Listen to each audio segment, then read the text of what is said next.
All right, and we stay with this particular story and speak to SABC News reporter Mbalenhle Mthethwa. Mbalenhle, thank you so much for your time. I mean, listening to Mayor Kabelo Kwamanda, he seems to believe that there's no reason for these calls for his removal, and it sounds like he's not going to be taking it lightly. Well, certainly. He believes that the calls are unfounded, and he has gone as far as describing them as a ploy and an attack on himself as a young black person, because he stands for every young black person in the townships who wants to aspire to become something. And they're saying that, he says that, you know, these attacks and these calls by the civic society organizations is based on deterring every other young man who looks up to him as a leader to never ever come close to even occupying a position such as the executive mayor of the city of Johannesburg, saying that this is this call for his removal is baseless and unfair. So do we know when possibly they're likely to make moves in that regard at all? At the moment, we don't. You will remember that when Kabelo Kwamanda took over, it was part of the the government of local unity. Yeah. That is correct. And the government of local unity took over from the multi-party DA-led coalition at the time with the former executive mayor, Thapelo Ahmad. And at the time, they had found that the city's finances had been severely compromised. And at the time, the former mayor, Dr. Mpho had tried to get a 2 billion rand loan application approved through council, which was rejected because they were a minority party in council and did not have the numbers to get it approved, right? And we see the government of local unity coming in with a promise to the people and the residents to restore the city of Johannesburg to its former glory and to also remedy the financial situation, which had left some of the fleet and service providers unpaid for an extended period of time. So that's what they do when they come in. And when Kwamanda says that he doesn't believe that, you know, there's any truth or there's any there are any facts or anything that is tangible to support these calls, he's then referring to some of the measures that they have put in place in order to restore the finances of the city of Johannesburg, and also dealing with, you know, aging infrastructure, talking about that maintenance that we saw being held by Rand Water, working with other institutions, working with the provincial government in order to provide additional megawatts to the city of Ekurhuleni, and also cushion residents from load shedding as a whole. So there has been a working relationship between the current administration under the leadership of Kabelo Kwamanda with the provincial government and other sectors. It's quite interesting, especially when you talk about the issue of finances, that right now we're finding ourselves in a position where there's this 2.5 billion rand loan that has now been approved. And of course, we saw efforts even in an earlier council to push this through, rejected. What changed?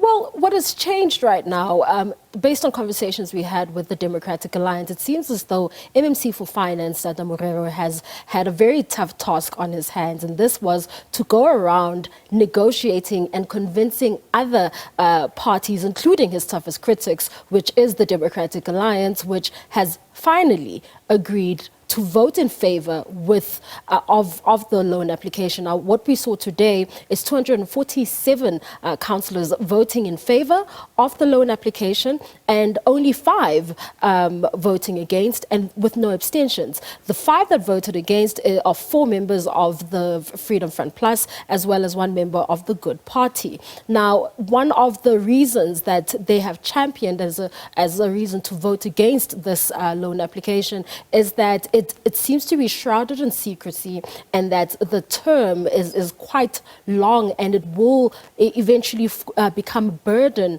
over the city of Johannesburg residents. But we hear the Democratic Alliance saying that we have had conversations and sat down with MMC for Finance, Dada Morero, and he has explained to us as to how they will go about doing this. But what they were pleased with is the assurance that the municipality will indeed go on an aggressive